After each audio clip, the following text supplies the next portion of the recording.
وإلى العلوم النافعة وإلى الأخلاق الفضيلة التي تسمو بالفرد والمجتمع إلى المكانة العزة والكرامة. أشهد أن لا إله إلا الله وحده لا شريك له وأشهد أن محمدا عبده ورسوله لا نبي بعده. اللهم صل وسلم وبارك على سيدنا محمد وعلى آله وأصحابه أجمعين. أما بعد. Hadratil mukarramin, para alim, ulama, para asatid, segenap tokoh masyarakat, pengurus TKM Masjid Al-Aqsa, panitia Ramadan, Bapak Ibu jemaah salat Isya, salat tarawih, majelis ilmu yang dimuliakan Allah Subhanahu wa taala. Bersyukur kita kepada Allah yang menghimpun kita di malam hari ini. Tiada pertemuan tanpa izin Allah. Allah telah pertemukan kita di majlis yang mulia ini. Semoga Allah pertemukan kita semua kelak dalam surganya nanti. Siapapun yang hadir di majlis ini, Allah jadikan keluarganya sakinah, mawaddah, warahmah, anak cucunya salih dan salihah, diberikan rezeki yang halal luas barakah, istiqomah dalam ibadah, dan akhir hayatnya semua dalam keadaan husnul khatimah. Salawat dan salam semoga terlimpahkan kehadiran junjungan baginda Nabi Muhammad sallallahu alaihi wasallam, Nabi yang sangat mencintai umatnya, melebihi Nabi yang lain cinta dan sayang terhadap umatnya.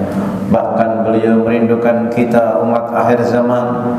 15 hari sebelum beliau wafat, beliau berkunjung ke syuhada Uhud. Di tengah perjalanan menangis, para sahabat bertanya, "Ya Rasulullah, lima tabki?" Wahai utusan Allah, kenapa anda menangis? "Wa inni la astaqi la ikhwani." Aku benar-benar rindu kepada saudara-saudaraku. Terkejut para sahabat dan bertanya, "Ya Rasulullah, awalaysa nahnu ihwanukum?" Bukankah kami juga saudaramu ya Rasul? Nabi menyampaikan rindu kepada saudara sampai menangis. Kan kami juga saudaramu ya Rasul? Kata Nabi, "La bal antum ashabi." Kalian sahabatku yang hidup sezaman dengan Nabi, bertemu dengan Nabi, sahabat. Antum ashabi, kalian sahabatku. Lantas siapa saudaramu yang kau rindukan, yang kau berlinang air mata karena mereka ya Rasulullah? Ikhwanil ladzina ya'ishuna min ba'di hum la yarawni walakin yu'minuna bi.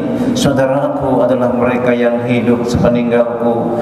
Mereka tidak melihat aku, tapi mereka beriman kepadaku. Aku rindu kepada mereka dan mereka pun merindukan aku. Bapak Ibu yang mulia, pernah tidak melihat Rasulullah? Halo, pernah belum? Belum pernah bertemu Rasulullah. Beriman tidak? Beriman. Rindu tidak? 3 kriteria itu ada pada jamaah ini. Tidak ketemu sama Nabi, beriman sama Nabi, rindu sama Nabi. Untuk itu marilah kita sampaikan salam rindu kita dengan bersalawat untuknya, membaca salawat Jibril, karena setiap salawat itu disampaikan pada baginda Nabi Muhammad sallallahu alaihi wasallam. Sallallahu ala Muhammad sallallahu alaihi wasallam. Sallallahu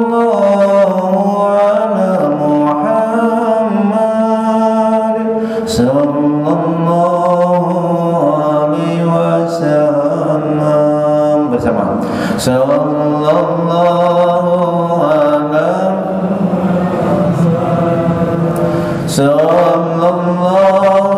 alaihi wasallam. Sallallahu ala Muhammad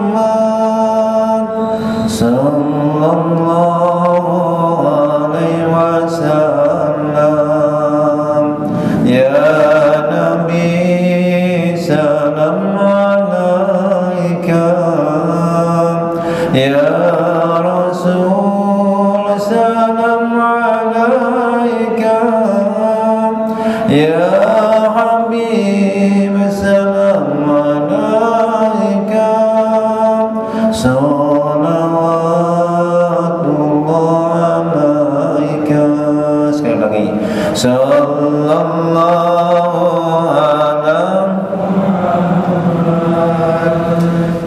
sallallahu alaihi wasallam.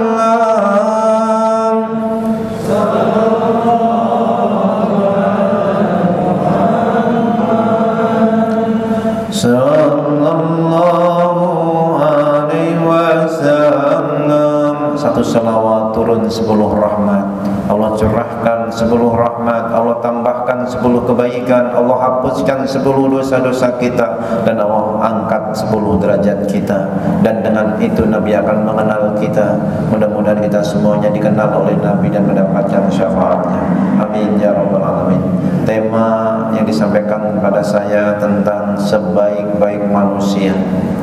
Dalam kosakata bahasa Arab, sebaik-baik manusia Nabi bahasakan dengan khairun nas, kadang-kadang afdhalun nas. Ketika disebut khairun nas, kadang-kadang khairukum. Siapa mereka? Khairukum man ta'allamal Qur'an wa 'allamahu. Sebaik-baik kamu adalah yang belajar Al-Qur'an dan mengajarkannya. Dimulai orang yang mau belajar Al-Qur'an itu orang yang terbaik. Kemudian dilanjutkan dengan mengajarkan Al-Qur'an. Tersebut khairukum. Kadang-kadang khairukum dalam urusan keluarga Nabi menyebutkan dalam hadis riwayat Imam Ahmad, dalam hadis yang sahih, khairukum li ahli wa ana khairukum li ahli.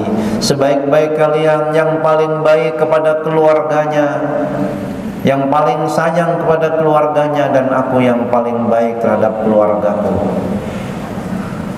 Dalam urusan keluarga, Nabi sebut sebaik-baik kamu yang paling baik kepada keluargamu. Kemudian secara umum manusia disebut khairun nas, kata Nabi, khairun nas anfa'uhum linnas. Ini ada dalam hadis riwayat Imam Ahmad. Sebaik-baik manusia adalah yang paling manfaat bagi manusia yang lainnya. Dalam kaidah yang lain, sebaik-baik manusia adalah al-alim, yang paling berilmu. Ilmu itu membawa manfaat bagi yang lainnya dan membawa manfaat bagi dirinya. Sebaik-baik ilmu adalah ilmu yang bermanfaat. Karena Nabi pernah menyampaikan bahwasanya beliau berdoa, Allahumma na'udzubika min ilmin la yanfa. Ya Allah, aku berlindung kepadamu dari ilmu yang tidak bermanfaat. Nah, manfaatnya ilmu, satu diamalkan, dua disebarkan, mengajarkan ilmu kepada yang lain. Sebaik-baik manusia yang berilmu, yang kemudian mengajarkan ilmunya. Banyak dalam teks-teks hadis manusia yang bermanfaat ini. Dalam bahasa yang lain Nabi menyampaikan khairun nas atau afdhalun nas. Ketika ditanya, ya Rasulullah, man afdhalun nas, siapa manusia yang paling utama? Kullu mahmumil qalbi wa saduqil lisani. Manusia yang paling utama, yang paling baik adalah manusia yang mahmumul qalbi saduqul lisan. Sahabat nanya lagi, saduqul lisan na'rifu ya Rasulullah. Tentang lisan yang jujur, yang berkata benar, kami paham. Apa itu mahmumul qalbi? Apa itu yang disebut hati yang bersih? Ini menunjukkan tidak semua orang Arab paham bahasa Arab. Maka tanya lagi, mahmumul qalbi, yang namanya hati yang bersih, kata Nabi, kullut taqi, hati-hati yang bertakwa. Kullut taqi annaki, yang bersih, la isma fihi, enggak ada dosa, la tagha, tidak ada namanya bagya, berbuat zalim, la ghilla, tidak ada rasa tidak nyaman, wala hasada, enggak ada rasa dengki. Berkaitan dengan ini, Nabi memberikan contoh orang yang hadir ketika ada majelis begini. Perhatikan. Yattali'u 'alaikumul an rajulun min ahlil jannah. Mau datang kepadamu seseorang penghuni surga, mau masuk. Perhatikan. Lalu datanglah seseorang nenteng sendal, jenggotnya masih basah. dialah Sa'ad bin Abi Waqqas. Di besoknya lagi Nabi menyampaikan, perhatikan, yattali'u alaikumul an rajulun min ahlil jannah, akan masuk kepada kalian seseorang penghuni surga. Orangnya masih di dunia, sama Nabi disebut sebagai penghuni surga. Siapa dia? Dialah Sa'ad bin Abi Waqqas. Sampai 3 kali. Abdullah bin Umar penasaran, amalan apa yang membuat dia disebut pemuda, seseorang yang menjadi ahlul jannah? Dia nginap 3 malam di rumah Sa'ad bin Abi Waqqas. Dia perhatikan, rupanya amalnya biasa, tidak ada yang utama. Malam tidur, setelah itu akhir malam bangun sholat malamnya seperti sahabat yang lain, subuh berjamaah seperti yang lainnya, nggak ada yang istimewa. Lalu setelah itu dia pun menyampaikan, setelah 3 hari aku bertamu, ternyata tidak ada sesuatu yang istimewa. Mohon maaf, sebenarnya keluarga aku nggak ada masalah. Aku nggak ada masalah dengan keluarga, tapi saya ingin tahu apa amaliyahmu sehingga Nabi menyebutnya sebagai ahlul jannah. Dia katakan, memang tidak ada amalan istimewa, hanya saja aku setiap tidur aku ampuni dosaku, dosa kedua orang tuaku, muslimin dan muslimat. Rupanya kebersihan hatinya, dia disakiti, nggak pengen balas, bahkan dia doain. Itu adalah hamba-hamba kekasih Allah. Wa idza khatabahumul jahiluna qalu salama. Di antara ciri hamba kekasih Allah sifatnya, kalau ada orang-orang jahil ngatain, nyakitin, qalu salama, dia ucapkan salam, selamat, dia doakan dia tidak berusaha membalasnya. Nah, kembali lagi, jadi secara umum khairun nas anfa'uhum linnas, sebaik-baik manusia yang membawa manfaat bagi yang lainnya. Maka puasa ini kalau nggak membawa manfaat sama yang lain, dianggap puasanya itu belum berhasil. Malam